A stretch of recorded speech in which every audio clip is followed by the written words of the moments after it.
Passengers, please fasten your seatbelts as we prepare for our descent into the deep sea. Flash photography is prohibited. Please keep all fins, tentacles, and other appendages inside the vehicle at all times. Enjoy the ride.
As we approach 400 meters, we will shut off the spotlights to show you a creature covered in bioluminescent photophores. This creature, called the firefly squid, can live for about 1 year and grow to a length of 7 centimeters. They can be found 200 to 400 meters deep, and they come to the surface at different times of the year to feed and breed. Their eyes have evolved to distinguish between bioluminescence and ambient light. The photophores covering their bodies act as a method of communication to other squid or as a lure to catch small fish.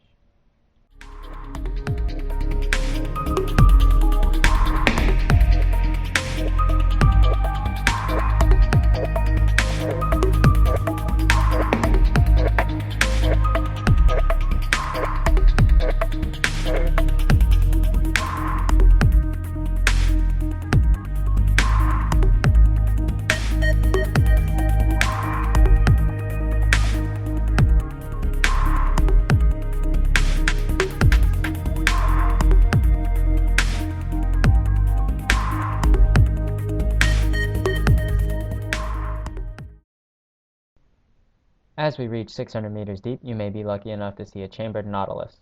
They can grow up to 10 inches long and have a shell comprised of different chambers which are sealed and filled with air, providing buoyancy.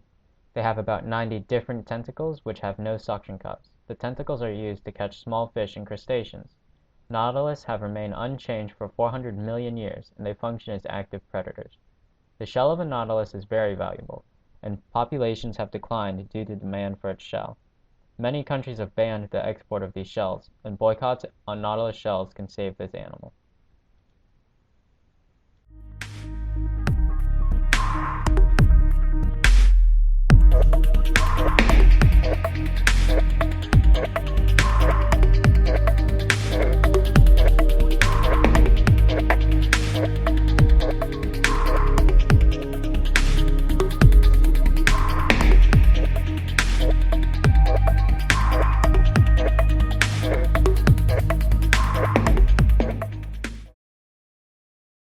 Around us is one of the most biologically astounding ecosystems.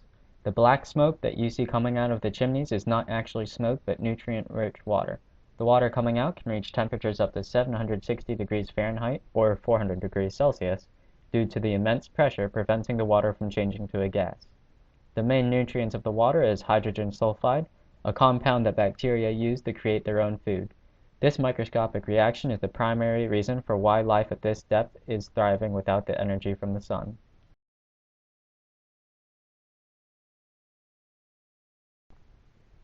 Looking out of the window, you will see a giant tube worm. These tube-like creatures can grow up to 8 feet long and can live at depths of 1,500 meters. The outer tube is made out of a tough chitin, which protects the red plume of tube worms.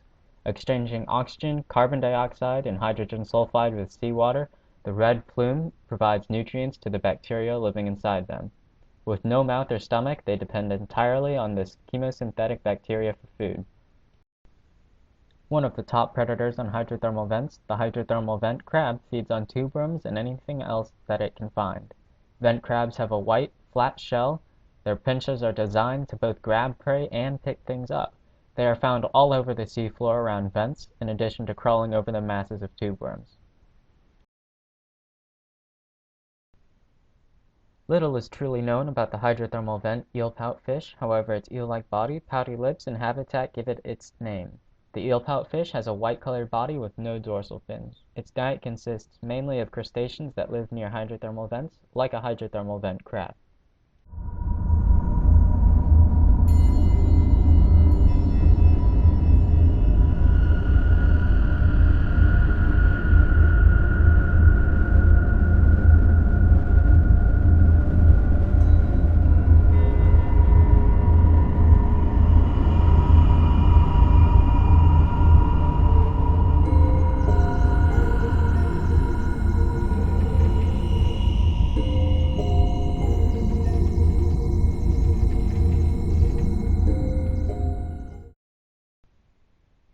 We are now approaching 1,750 meters. In front of us is one of the world's most unique creatures, the deep-sea anglerfish. Living in the midnight zone, the female anglerfish attracts its prey using a bioluminescent lure, distending its jaw and expanding its stomach. To contain animals up to twice its own size, the anglerfish is able to eat other deep-sea creatures.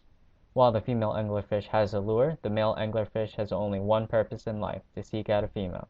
Once it finds a female, it bites the female and permanently attaches itself to her. Eventually losing all of its organs except for its gonad cells, the male anglerfish essentially becomes a parasite that lives off of the female anglerfish and releases sperm to impregnate the female when she is ready.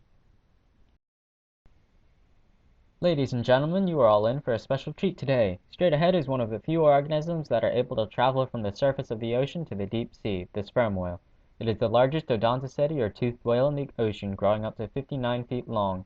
When descending to over 400 meters to look for food, the sperm whale is able to collapse its lungs to reduce its nitrogen intake. When looking for food in the deep, sperm whales rely on echolocation, using some of the loudest sounds made by any animal on the planet. It has even been speculated that these bursts of sound have the capacity to stun prey, although this has not been proven. A sperm whale's favorite meal is giant squid, and these whales will venture between 1,000 and 3,000 meters to find the squid.